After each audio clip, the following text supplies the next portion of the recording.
All right, welcome back, everybody. Happy to be joined this Wednesday on the 49th episode of The Brick Wall by Elie Katz, Deputy Mayor of Teaneck, New Jersey, as well as the President of National Retail Solutions. Thanks for joining me. Thank you very much for having me. Where are you right now? I ask everybody. Well, I'm actually in my dining room right now, but for the last 4 months, I was in my basement. So I kind of came up. I was able to do that because my family moved to the mountains for the summer. So I'm home, and I guess now I can have a little bit more air and see some daylight. You know, there was a week or two that went by that honestly I didn't see any daylight. I would wake up early and then come back upstairs towards the end of the day. It was like 1 o'clock at night. So you've been as Deputy Mayor of Teaneck, you've really been on the front lines of this battle that we're all facing. Yeah, so I hate to use the word front lines because obviously, as we know, the frontline workers, and I've been, people have used that term with me because I was very active and I am still very active. But obviously the frontline workers are the ones that, in my opinion, really risked everything and did everything to help the community. I was what you call maybe the front of the back line. I was the front backline worker. That's really well said. I mean, that's and that's giving credit where it's due, certainly to the frontline workers. So I misspoke, but I mean that's well said. And again, as a community leader and as an elected official, you're still tasked with making sure that services are in place and that things are going on. Before we dive in, because I got lots of questions about that. Answers. I brought them all. Well, I appreciate that, and everyone appreciates that. Tell us a little bit about your, political career. How did you get involved in, township council in New York and in Teaneck, New Jersey, and then, become deputy mayor? So my political career started as a non-political career. I got active in the town when I was 15 years old. Tragically, it was after the shooting of an African-American young man by a police officer in Teaneck back in 1990. Afterwards, they created a few things spawn out of that. But one of the items that spawned is they created a youth advisory board to try to get the youth active and involved in the community. They also created a Teaneck Police Community Relations or police officers getting more involved in the community. And we had actually the #1 community relations or community policing bureaus in the country. Other police departments would reach out to us and say, hey, what are you guys doing? How are we doing it? But anyways, back to me. I became active with the Youth Advisory Board, and then I joined the Ambulance Corps. And then from there, I was asked to join the Community Relations Advisory Board. And then one day I came in for an interview for the Teaneck Municipal Alliance Against Substance Abuse Board. And the mayor came out of the meeting and he said, hey, Elie, what are you doing with yourself these days? And I said, oh, I'm working here. I'm working at this bakery. I'm doing this. I'm doing that. He goes, well, why don't you run for council? I said, Paul, no, thank you. I don't like politics. And honestly, I don't like most politicians. He said, oh, it's just 4 hours a week. Blah, blah. He gave me the spiel. But I really went up the ladder like most other people. You start getting involved in your kid's school. The next thing you know, you're the PTO representative. The next thing you know, you're the PTA president. Next thing you know, you're on the board. And that was the ladder that I climbed in Teaneck. So here I am 24 years later, current deputy mayor, former mayor twice. And now I could tell you why I don't like politics and why, honestly, I don't like most politicians. At least now I have a reason. That's a great answer. So is it true? I mean, I have in my notes that you were the youngest mayor ever in Teaneck. I was the youngest mayor, the youngest deputy mayor, and the youngest councilman ever in Teaneck. Wow. Yeah. So how old were you at each one of those accomplishments? 23 for council, just turned 23, 27 for deputy mayor, and 31 for mayor. Yeah, I mean, and you were also the first Orthodox Jew to become mayor of Teaneck as well, right? Yes. That's super impressive and a little bit surprising considering the makeup of the community. We have a very diverse community, and I've worked very hard, and I continue to work very hard for all corners of the community, all communities, all race, religions, colors. I'm there as their representative. I think it clearly came out during this pandemic where I was being, called by many residents from all over. But over the years, I didn't stay in politics in Teaneck for 20 something years by not being responsive. And that's really what I pride myself on, is making sure that residents have the best quality of life here in Teaneck, that they have the best services, and that their taxes are affordable. Everyone promises lower taxes, stabilized taxes. It's very hard to do because there's so many factions that are involved. What do you want to do? Remove the fire department, which Teaneck is one of 4 towns in Bergen County that have a paid fire department, and an exceptional paid fire department. And there's no better comfort to a merchant or a homeowner when they pick up the phone to call the fire department, that before they even hang up, they hear the sirens. That's very comforting. So, what do you want to do? Not pave the streets? Close the library? I know some people will tell you, yeah, close the library. But you know what? A lot of people, Teaneck has one of the busiest libraries in the entire system. So obviously, we've got an exceptional library and people use it.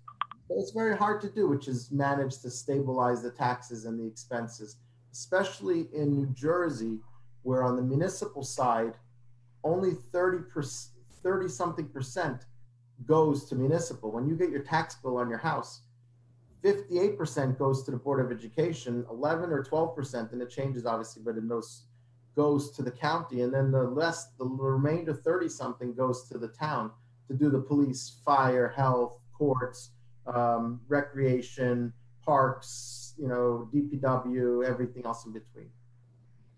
That almost is a thankless job. People see you out there campaigning, they see you doing this, they see that, but you have to, when the rubber hits the road, you have to make tough decisions financially, fiscally, and take everyone's opinions into account, but do what's best for the community in your opinion. So that that's how in the beginning you wanted to please everybody, and then you find out as a politician that if you're pleasing everybody, you're doing something wrong. And the reality is that I try to vote my conscience. I try to do the best for the entire township of Teaneck, and try to really put myself out there to be as helpful as I can. So on that note, which is a great transition, what's your most proud, 24 years in public service, I come from a family in public service. It's, again, not easy sometimes, and, it looks glorious and glamorous, but, again, you're dealing with tough stuff and hard decisions. Like the food business, it's very glamorous from the customer side of the counter. But when you get to behind the counter, it gets messy. This is very messy. This is a lot of pieces. This is hard work. And especially with politicians, they don't have the greatest reputations. And honestly, different people get into politics for different reasons. Some are altruistic. They want to help the community.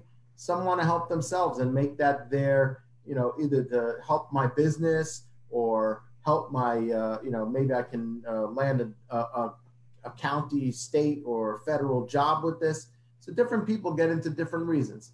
I personally have been asked over the years to run for higher office, and I've always turned it down. I never say no, but it's not what I'm interested in. I love my town. I love Teaneck. I think it's the greatest town in the United States. I know you don't live here, but you drive through here and you live in the town next door.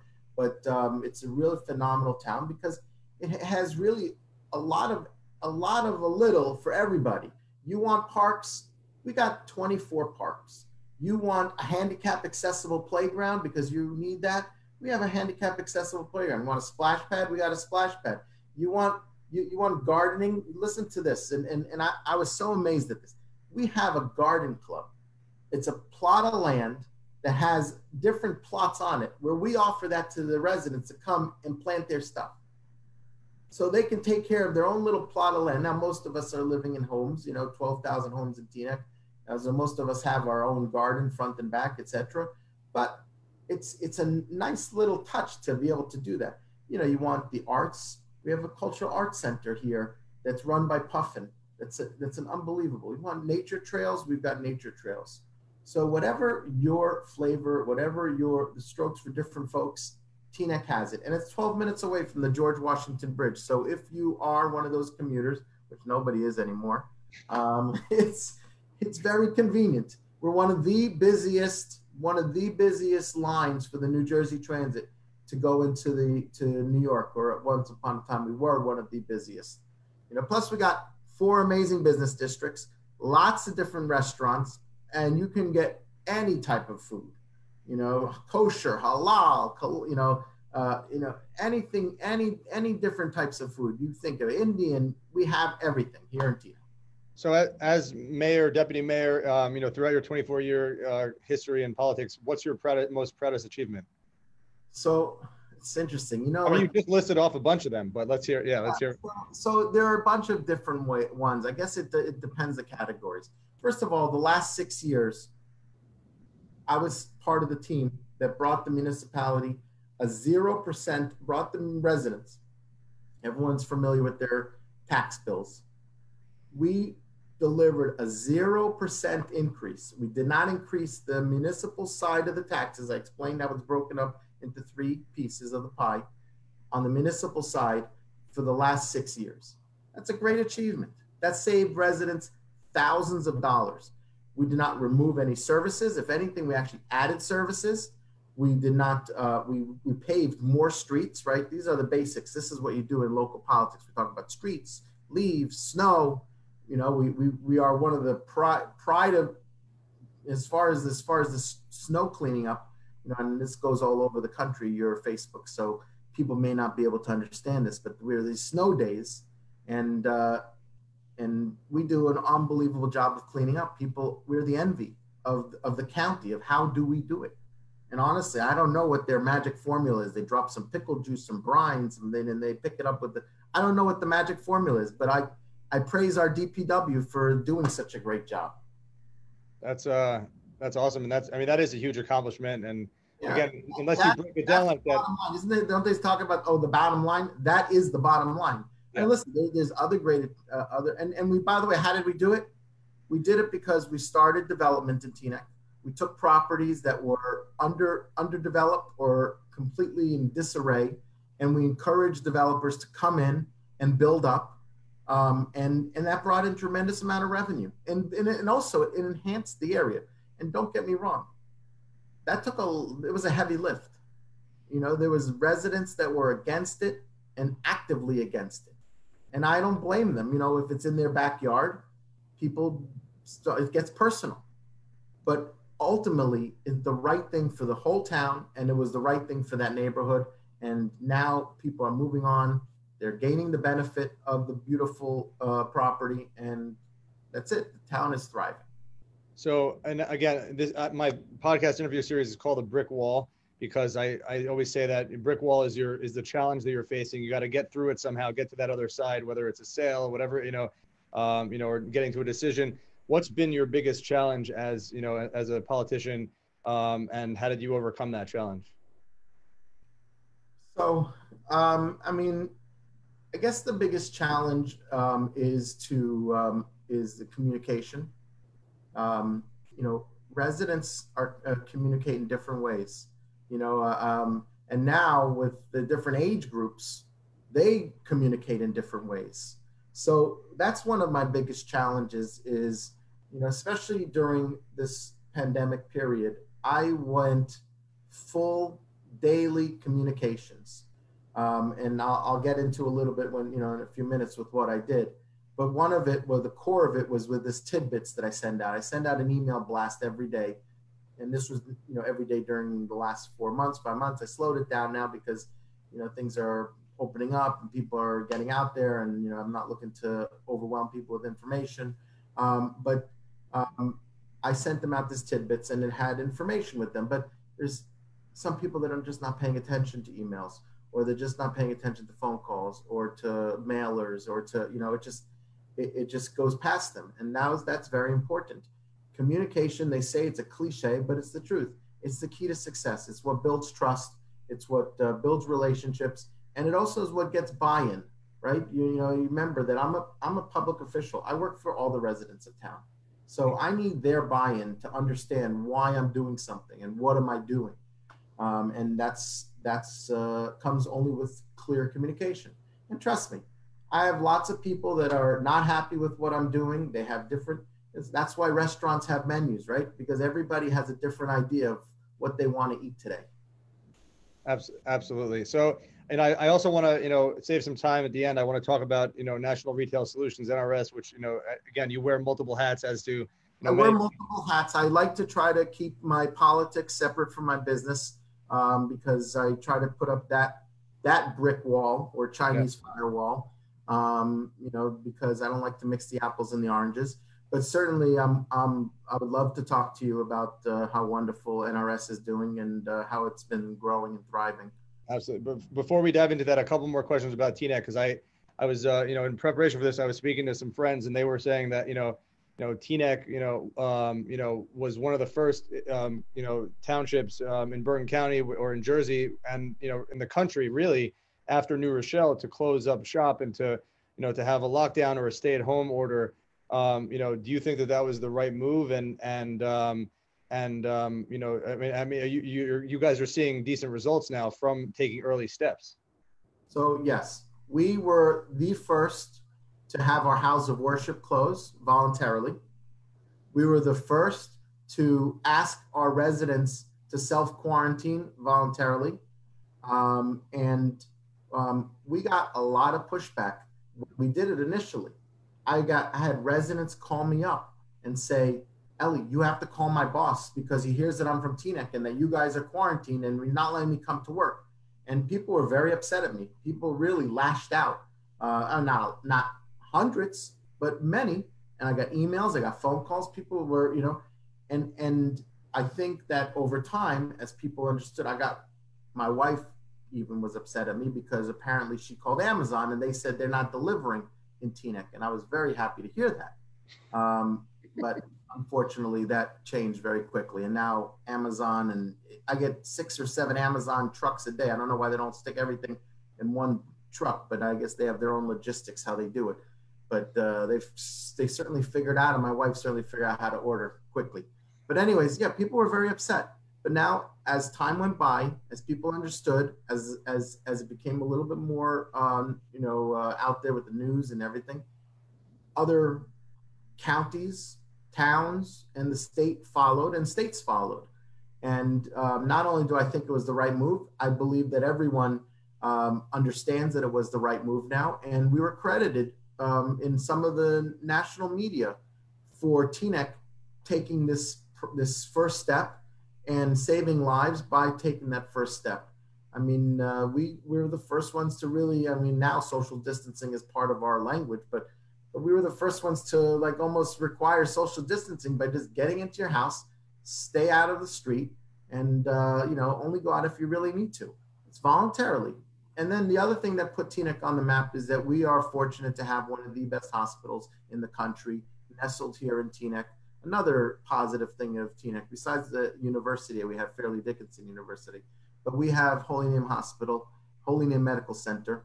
I want to give it its proper respect. It's a medical center, and they did a fantastic job. They were leaders in innovation for the corona. They were recognized nationally. They were in the different news media for all the great work that they did.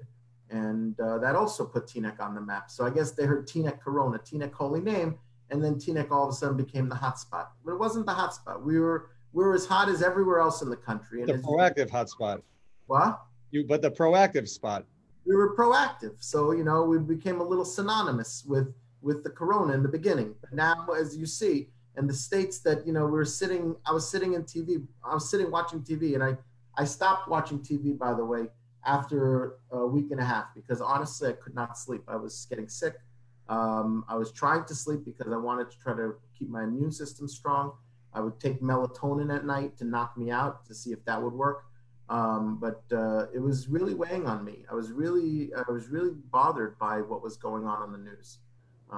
In the beginning, you're watching all these states and you're saying, oh, why are we a red zone? And why is California a red zone? And what's going on in the rest of the country? Maybe I should get in my car and drive to that part of the country because we're trying to escape it. But now you see, no one was immune. Those parts of the states are lighting up. Those parts of the country is lighting up right now. Yeah, I mean, I remember telling my wife and my family up north, because we were living in New Orleans at the time where I'm currently now, saying like, yay, no cases in Louisiana, we're good, which was obviously like we knew it was coming, and we saw it spreading. But um, I will say that by Teaneck being proactive, there are people around the country that I speak to who didn't know where Teaneck was. They asked me, like, because I'm from Englewood, is that near where you were? I was like, yeah, of course, and I know the leadership there, and obviously it was a wise early decision to make. And, even though there was pushback, I'm sure that you guys had buy-in, once everything else happened. We had buy-in. It took a couple of days, but we had buy-in. And right now I find that there's two sides to the spectrum. There are the ones that are so hypersensitive. I get complaints. In fact, I even got one person emailed me saying that they saw me on Cedar Lane, which is one of our business districts, with a cluster of people, and I wasn't wearing a mask. And they're so upset. I mean, they might have seen some other handsome person, but I work very hard to wear a mask when I go outside. Now, especially, the governor has required mask wearing when you're not social distancing. You have that side, which people are very hypersensitive about what's going on, and rightfully so. I mean, especially if you're, I hate to say, especially if you are one of the people that could be susceptible, because the reality is now, as time goes by, I'm hearing the stories of the 20-year-olds, the 30-year-olds, the 40-year-olds. A person in Passaic just died 2 days ago, 45 years old. So, but people are concerned. And then you have the people on the right side. Oh, I'm okay. I had it. Living life. I'm over it. I'm fed up with it. I'm tired of it. So it really runs the gamut. But I say to everybody, listen, wear a mask. It's not just for you. It's for your neighbor. And if your neighbor wears a mask, it's for you. The truth be told is, every day the information changes of what's going on here with Corona. Every single day. In the beginning, no wearing a mask. Then you have to wear a mask. Then nobody knows. Now I have antibodies. I'm okay. Now the antibodies don't work. Or antibodies go away. So we're going to get through this. But we want to get through this with you still around and your audience still around. So wear a mask. Be safe. Practice social distancing. You know what? Did anyone even like, the handshake before Corona? I mean, it's so. I like the bro hug. I like the handshake with the hug. But by the way, I'm sorry that they took away the fist pump, that we're going now to elbow. Can't get used to the elbow. But the truth is, maybe the bow is the right way to go. Tell me the heart touch. The heart touch, yeah. You like getting kissed on both cheeks, or seeing your wife getting kissed on both cheeks by anybody. It's a positive, that part. All right, fine. I definitely take that, and to me that's good leadership, because I agree. I mean, I think we should all be rocking our masks. So I guess I'll ask the next question, listening to you. Tell us about NRS, National Retail Solutions. Oh, there you go. That's an even better one. So I will change hats now, and I will talk about my day job. Absolutely. In my day job, I'm president of National Retail Solutions, and I'm wearing a National Retail Solutions mask, by the way, very popular. This is Paco the Puma, and we have deployed point of sale registers to independent convenience stores, liquor stores, tobacco stores throughout the country, and we're doing about 1,000 a quarter. It's been helping these merchants make more money, manage their business properly. And then we now also deployed a credit card processing. Now, the thing about credit card processing is that everybody and their uncle is selling credit card processing. Everybody walks in, promises you that they're going to save you money. The reality is, it's such a horrible business, because every credit card has a different rate, whether it's a mileage card, etc. People that are in the industry for 30, 20 years, they don't even know themselves all the ins and outs of the credit card business. But with that said, so what we did is we came up with a very clean product, 2.49 plus 10 cents plus $10, free equipment. If you don't feel that you're saving money, then cancel. There's no contract, there's no cancellation fee, free equipment. So we really came up with that clean model. You remember when Saturn came out with the car, and this is the price. It's none of this haggling. There's none of this going into the manager's office and who's going to play manager today. You play manager today. I played manager yesterday. Go back. We don't have that. we're not promising you that we're the cheapest, and we're not promising you that we're the most expensive, but we are telling you that we're the cleanest and that this is what you're going to pay. And anyone who comes in and tells you, oh, you know, this is more expensive, every month these credit card companies pop other fees onto their bills. So they hide the rates. They give you a statement fee, a PCI fee. Every month they do that to the merchants. So at a time like now, when everyone's trying to do more with less, and people are not making the money that they used to be making, especially in the retail business, it's important to try to tighten that belt a little bit. So National Retail Solutions has a great credit card processing, and it's not just for retail, it's for anyone. Doctors, you know, you want the dongle, the babysitters that want to charge for credit card, we have that also. Online, we have that also. And people should reach out to us, nrsplus.com, nrsplus.com, or check out our Facebook page, National Retail Solutions, and they can... Which I tagged here. To me, like the most important, and again, I want all your domains and everywhere, and anyone can find you. You know, at the end, we'll restate that. But to me, the most fascinating thing about NRS, or, you know, National Retail Solutions, is like you take a bodega or you take a convenience store around the country that used to not have, like, people are used to, you walk into Walgreens, you walk into CVS, you have a customer loyalty program, you type in your phone number. Once in a while, I get my $5 off, and yay, good for me. I don't care how many points it is, as long as, you know, it benefits me. Bottom line, you talked about it earlier. You're bringing technology, you know, where people are jumping from the typewriter to high-tech computer technology that would otherwise be unaffordable to bodegas and convenience stores. Absolutely. And that's the thing. If you go into your local bodega or your independent convenience store or liquor store, tobacco store, a lot of times they have those Casio registers, and they're very happy with the Casio registers, right? Or they have their shoebox, and, you know, that they stick the money in, you know, and it's worked well. But what I always tell them is, you know what? Flip phones have worked great also, but nobody's carrying flip phones around anymore. You need the smartphone. You need to have all the apps. You need to have the different features and the functions and be able to find the local Starbucks. And that's why, you know, that's the thing with our POS. It's now, you know, as a merchant, what inventory you have. Now you know as a merchant what you sold, who you sold to. We have a couponing program. When was it that you could ever get a coupon in your local independent bodega and convenience store? I can't even get a coupon at 7-Eleven. So now we have a couponing program. We have a merchant and customer facing screen. You know, we have a customer app where they can go and find the local store that has one of our POSs so that they can save money. You know, so yeah, we've given all this technology at a very, very, very reasonable rate. Actually, right now it's $737 if you take our credit card processing, $737, and then $19.95 a month moving forward.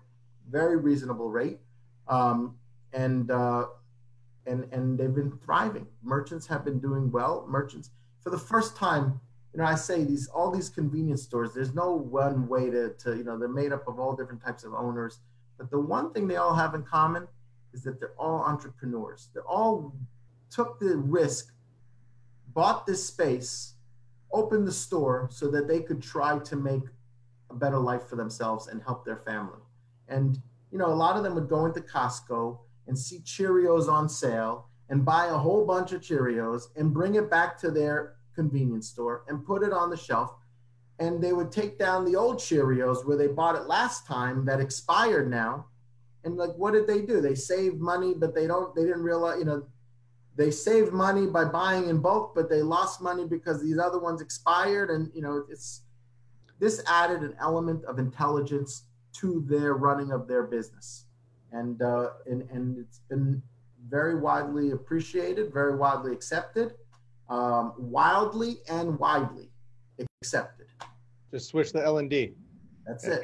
So I mean, so you're saying like there was no method to any madness as far as the inventory system and tracking before. So you're bringing like intelligence and data to, you know, to them so that they know, so they're not wasting on that end, especially now when it, you know, when they didn't know what they sold. They don't know what they have. They know by memory. Oh, I've seen when I walked by the aisle, I have some Frank's hot sauce, maybe 1, 2 bottles, maybe 3, I don't remember. You know, how can you remember all the different items that you sold, all the different items that you have? There was no method. Now everything is organized for them. At the end of the day, they get an email to their app, to the merchant app, to their phone. They get an email, actually separate. They have a merchant app, which they can go onto their POS, and then they get an email where they can check their email and see all the items they sold, how much they sold it for, how many items they sold. So it's really, it organizes their business. And when you organize the business, you can do better with your business. And it cuts the cord also. They no longer have to be there all the time to watch, to see what's going on. They can see what's going on from their app, from their merchant app. They could be on the beaches of Dominican Republic, at the DR, the nice, beautiful, long beaches in Punta Cana. And they could sit and they could see what's going on here in a store in Jersey City. You took my question away. I was going to ask you if it cut the cord, because they're, typically they're stuck in the store. And if you have a cash box, you need to know what comes in and out. But if you're getting a digital report wherever you are of what's going on. Digital report, they can also change pricing. You know what? I realized that I spent too much money on buying those Cheerios. I'm not going to sell it for $1.10. I'm going to sell it for $1.20. Or you know what? I have too much Cheerios left over. So instead of $1.10, I'm going to change the price from Punta Cana to Jersey City to 90 cents. And I'm going to do it right here. And now is a new price. And now that's how I'm managing my business. And you've also taken this network of, no, sorry, it wasn't a network. You were taking in these independent owners prior and creating a network of them. So you have customer data and you have, knowledge of what people are looking for, across the board. What are the benefits, on the customer side? On the customer side, first of all, the customer now saves money in a place that before they never saved before by having these coupons. The POS has a customer-facing screen, and the customer-facing screen has ads directly to that consumer. And the merchant can put his own ad up as well, but we also have ads from national advertisers, from all over the CPG, the consumer product goods world. And to give you an example, 46 million eyeballs used our POS last month. Wow. 46 million people came in and saw ads. That's a tremendous reach. That's like some small countries that we have the ability to talk to. And by the way, different than other ad screens in the store, this is at the point of purchase. Half of the screen is split up to tell you how much money you need to present to the cashier. So people, listen, you go outside, people are crossing the street, not even looking up. They're in their little iPhone, they're not. But when you walk into a store and you got to deal with your money, you have to look up. And that's what we created. That you have to look up ad network. That's reaching people. Yeah, no, and I've seen the screens in person. I mean, you showed me, around one of the convenience stores in Teaneck, and it's definitely engaging. There's ads, there's coupons, and it does bring something which is a tremendous value add to both the customers and the business owners. So, thank you for for sharing that. And again, so tell us where can you be found in in Teaneck? Where can you be found with NRS? I know you said nrsplus.com and National Retail Solutions on Facebook, but where else can you be found in your other capacities?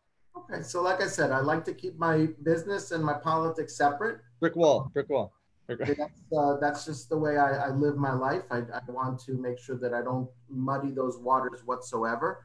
But as far as if there's ever a resident that needs to get in touch with me, my cell phone number is 201-715-5179, 201-715-5179, or you can email me at Katz 07666, which is the Teaneck zip code, KATZ 07666 at gmail.com.